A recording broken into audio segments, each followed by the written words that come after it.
Este año se conmemora 60 años de la filmación de la primera película de un personaje icónico en la historia del siglo XX, que lo sigue siendo en la historia del siglo XXI. James Bond, el agente 007.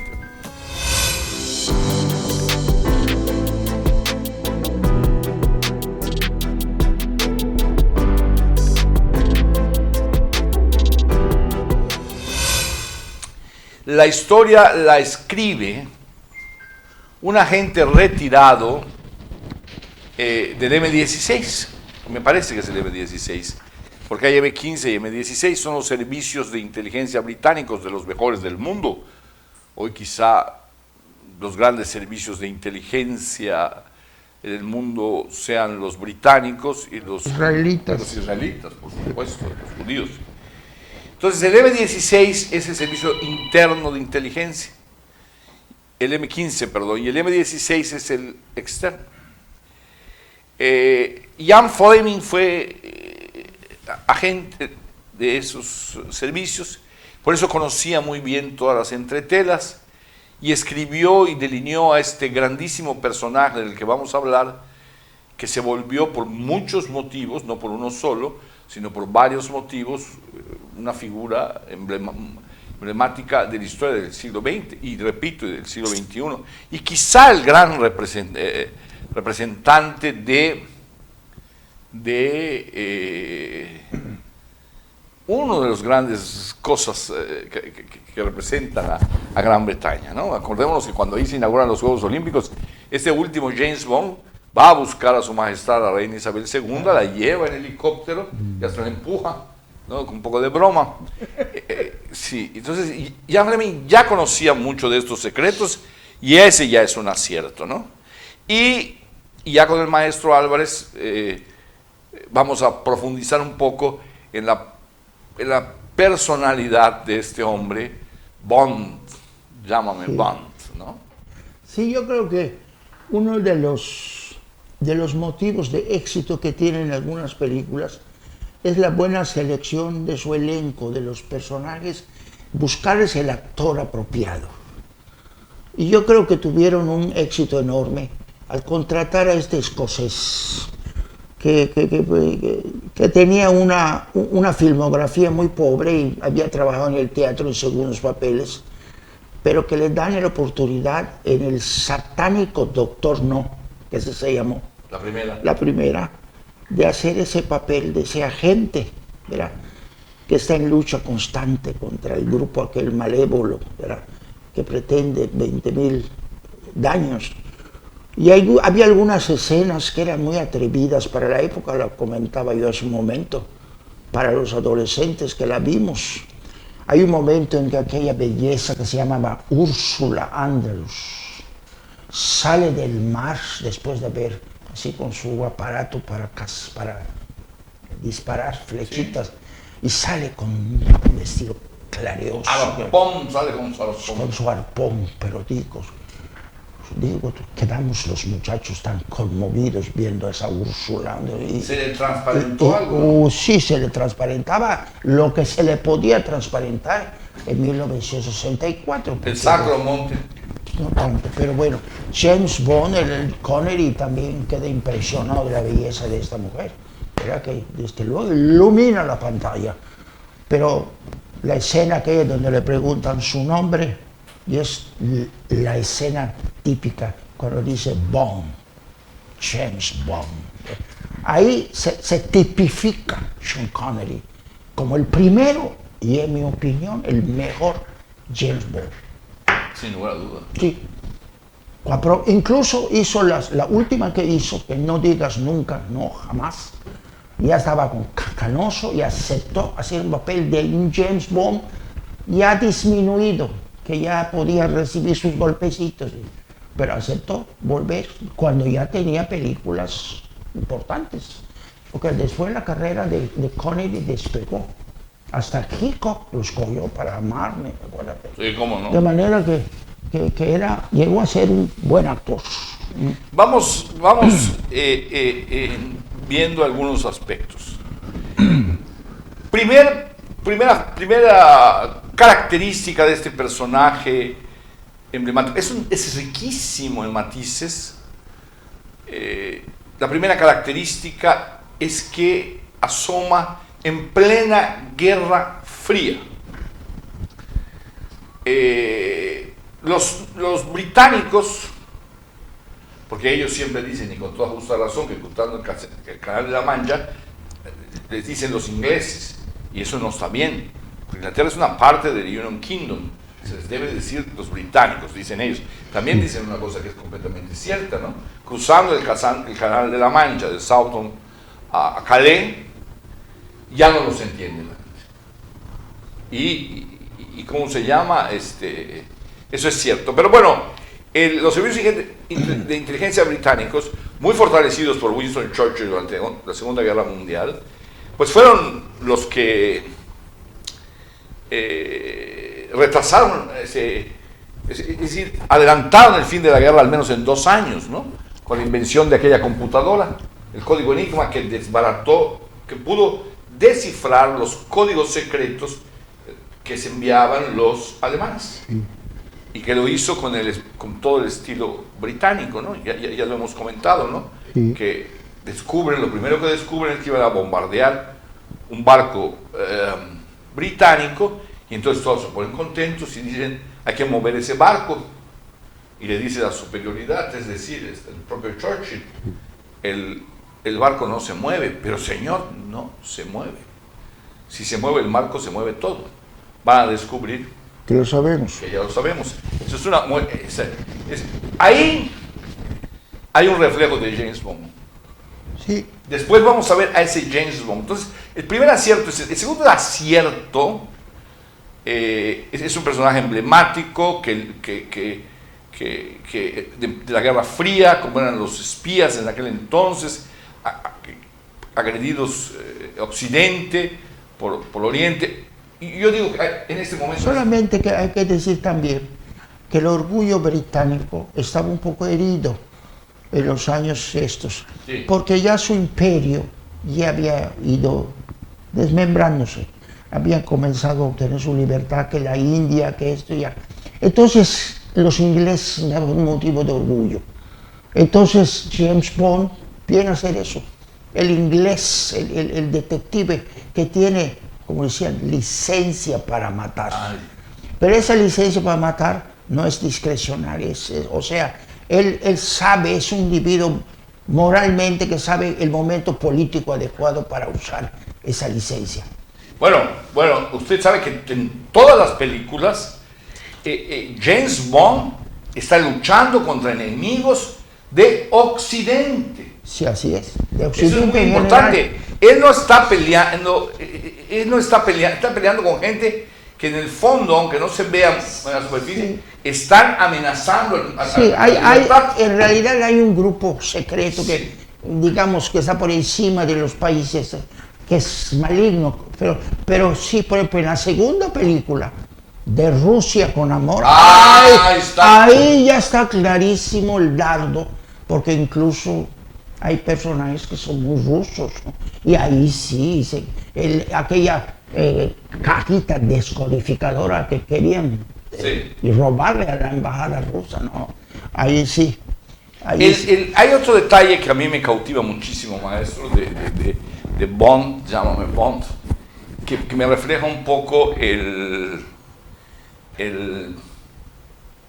la personalidad de los británicos, que por eso siguen estando en primera fila del mundo a pesar de haber perdido todo su imperio.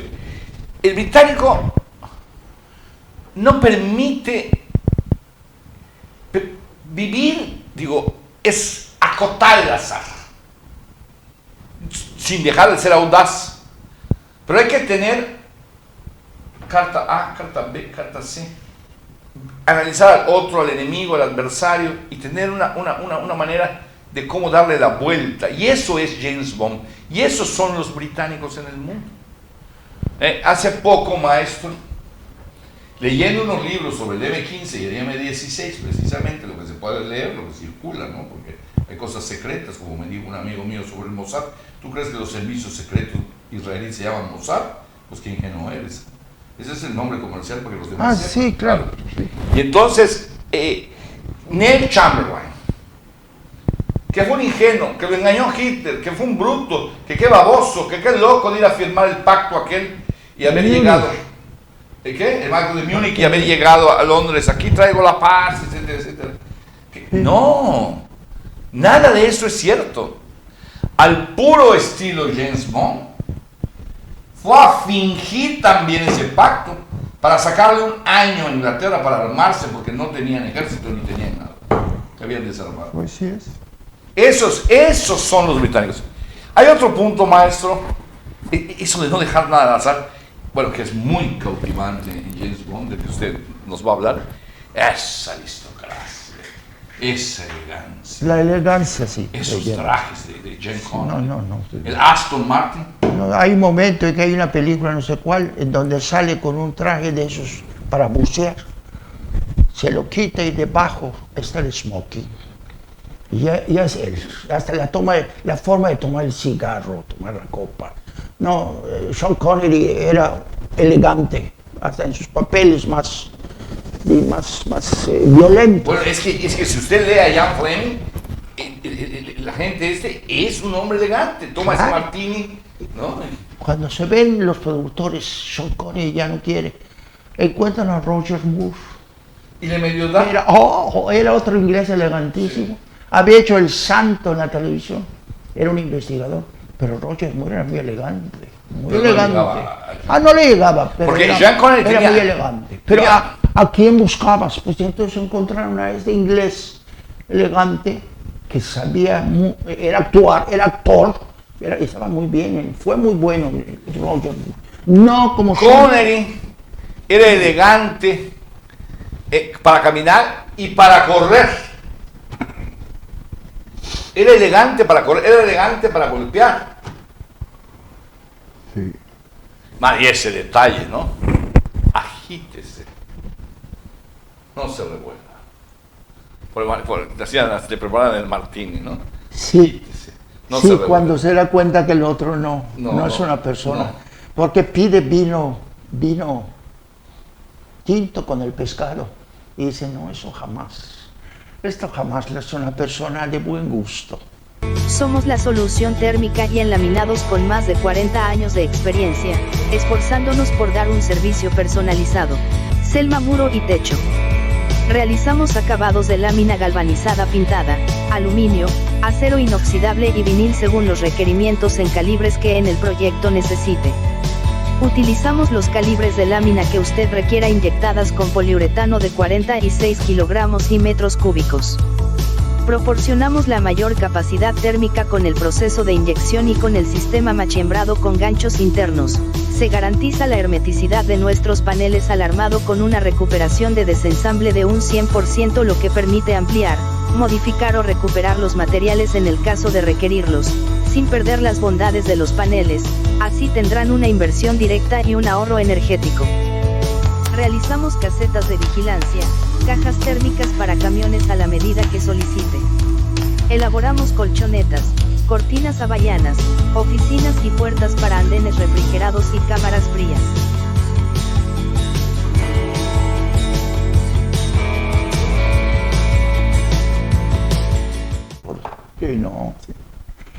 Sí, no, hay detalles que uno aprende, en esas películas uno aprendía muchas cosas de costumbres y de maneras. Sí. Sí, eso es un cine instructivo.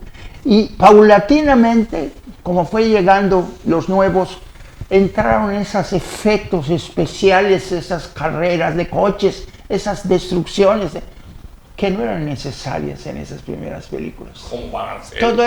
Todo era la trama, todo era el personaje, todo era los efectos especiales. Hoy han vuelto el cine una cosa técnica. ¿Me entendiste? Técnica completamente. Han suplido, el efecto especial pretende suplir a la imaginación, a la creación del director o del mismo actor que va... ¿Cómo va usted a decir que Tom Cruise, un chaparrito, un currito, como diría mi abuelita, un chaparrito, lleno de efectos especiales en Misión Imposible, que no lleva el tren. Yo, por ejemplo, hace lo mismo que fui al Sean cine Connery. el otro día con un nietecito a ver Batman, esta última. La película más negra, más difícil de comprender, más llena de efectos que puedes ver. La comparo con aquel Batman que vi con Michael Keaton, la primera, donde salía la chulísima Kim Basinger, Jack Nicholson como El payaso. El payaso. ¡Qué película, maestro! Eran actorazos.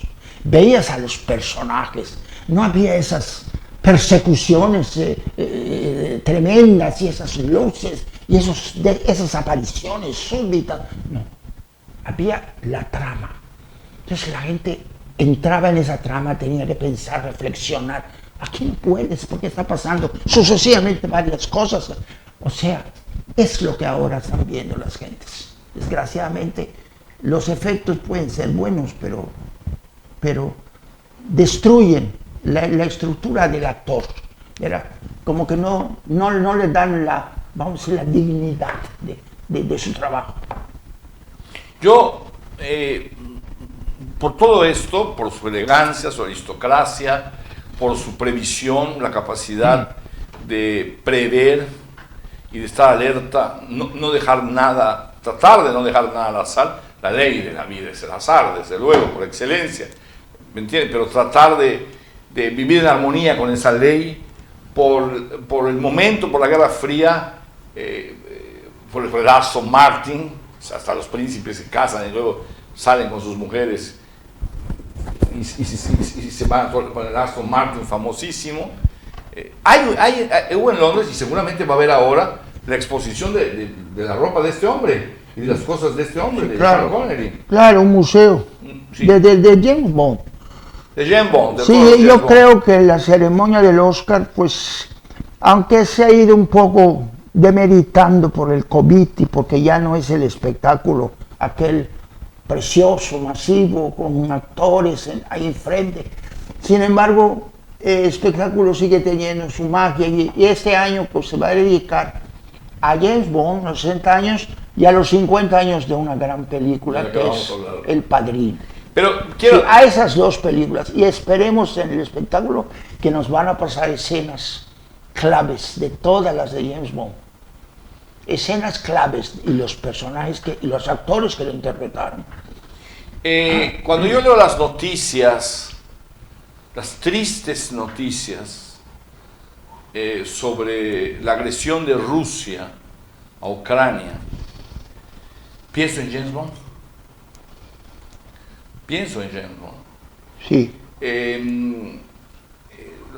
Como he dicho, los servicios secretos británicos fueron en gran parte los triunfadores. No les estoy quitando ningún mérito a todos los jóvenes que perdieron su vida y que lucharon. Pero los servicios secretos británicos fueron los grandes vencedores de la Segunda Guerra Mundial. Los servicios secretos británicos. Sí. Y también tuvieron importancia en todos estos años de Guerra Fría, que los jóvenes no supieron, que vivíamos aterrados, ¿no? Vivíamos como vive ahorita, como está empezando a vivir el mundo nuevamente. Finalmente yo quiero decir en cuanto a la figura, se ha puesto de moda el populismo de izquierda y de derecha. Entre el populismo de izquierda y de derecha, entre el populismo y el fascismo, y qué decir el comunismo, hay una raíz común: la anulación de la libertad Del individuo. del individuo, Sí. para prevalecer Sí. el grupo en el poder. Sí. Sí. Entonces, James Bond, con toda su extravagancia, digamos, que a mí siempre me fascinó, me ha fascinado, toda su extravagancia esa, de sus trajes, de sus autos, sus mujeres, sus tragos, sus cigarros, andando por todo el mundo, por las ciudades de Europa, toda esa extravagancia, con toda esa extravagancia, es un valladar contra toda esa tentativa que va a destruir, que pretende destruir la libertad. Sí. Como hay hombres que le temen a la libertad, que se sienten condenados a la libertad y que están buscando un líder fuerte que les diga lo que tienen que hacer, ahí está este hombre que sale y dice, no, la libertad es el destino del hombre, es el gran misterio de la humanidad, no es quizás sea Dios, sino la libertad es el gran misterio de la humanidad, pero solo, como dice el Quijote, se puede vivir en libertad. Y el otro aspecto que tienen los ingleses, que es esa capacidad para la comicidad sencilla y directa. El personaje de Mr. Bean, que sin decir una palabra, entra en situaciones tan... No olvidemos que el genio mayor, que es Charles Chaplin, es un inglés. Aquel ya pareja el gordo y el flaco, Stone Laurel, era un inglés. O sea, tenían esa habilidad para el gesto, para la gracia sencilla y bien hecha. Hay otro último detalle, maestro, que le voy a hacer un desafío a usted. Con relación a a la novela policíaca clásica. Esta no es, aclaremos, Bond no es policíaca. No es. Como la de Dashiell Hammett, no. Esas son novelas policíacas. Esto no es policíaca. Sí. Pero desde que Edgar Allan Poe, porque el maestro dice que admiro mucho, desde Edgar Allan Poe, que inventó a Charles Auguste Dupin, que fue el príncipe de los políticos, hasta nuestro querido Sir Arthur Conan Doyle, que inventó a Sherlock Holmes, ¿qué hay de diferencia con Ian Fleming? No es policíaca, pero ¿qué hay de diferencia? Pues la diferencia está en que Ian Fleming presenta solo el aspecto superficial, nos presenta al personaje en sus acciones, no en sus reflexiones. En cambio, Sherlock Holmes es una reflexión con el momento en el sabueso de los Baskerville. Deja a un visitante su bastón y por el estado del bastón va deduciendo a quién le pertenece. Pero se ve un poco también eso. Sí, pero James Bond es apariencia. Como tú dijiste, la figura de James Bond. Es poca la reflexión, que no dudo que haya. Tiene que haber. Pero en Conan Doyle, Sherlock Holmes va sacando de una cosa que encuentra todas las consecuencias de esto. Y este bastón está gastado por aquí, por esto y esto. Y lo está oyendo atónito su compañero. Ese es el punto. Pero ese somos nosotros. No, ese doctor somos nosotros que estamos aprendiendo. No. Desde que se hizo el primera novela policíaca por Edgar Allan Poe con Charles Auguste Dupin, el caso no nos cuenta una tercera persona. Es el que nos cuenta. En el caso de Sherlock Holmes, Watson, el doctor Watson, está y le da una profundidad, una credibilidad. Sí. Y eso que dice, una posibilidad. Pero creo yo que, por ejemplo, que los asesinatos de la calle Morse. No. Eso es una maravilla. Eso es una obra maestra. Eso es una obra maestra de la criminalística. Un día vamos a hacer, se lo he pedido varias veces al maestro, no hemos podido, por distintas ocasiones, ese sobre Edgar Allan Poe y también la poesía de Walt Whitman. De Walt Whitman, que tanto... Pero bueno, Los asesinatos de la calle Morse es un texto de criminalística, oiga usted. Sí. Lo deberían estudiar los alumnos que estudian criminalística. Pero en Bond, nadie te va contando las hazañas de Bond. Como Watson y como el otro que está con Charles Auguste Dupin. Va sucediendo. Y hay cosas que no suceden, que se intuyen. Sí. Como el cuerpo de esta mujer que salió del mar. Sí. ¿Cómo quedó usted? ¿Sufrió? Pues sí, pero chupé hielo, como se decía en aquella época. Como se decía en aquella, chupé hielo. Bueno, ¿quiere usted agregar algo, maestro, sobre hielo? Pues ya, pues sobre este James Bond, creo que podemos hablar de la otra. Después, sí. Vamos a hacer una pausa y luego seguimos hablando de la otra. Si esta cápsula le gustó, suscríbase a este canal, por favor. Si no, diga lo que le parezca. No importa. Pero diga algo. Pero vea la próxima, suscríbase. Ya la próxima, a lo mejor esa le gusta.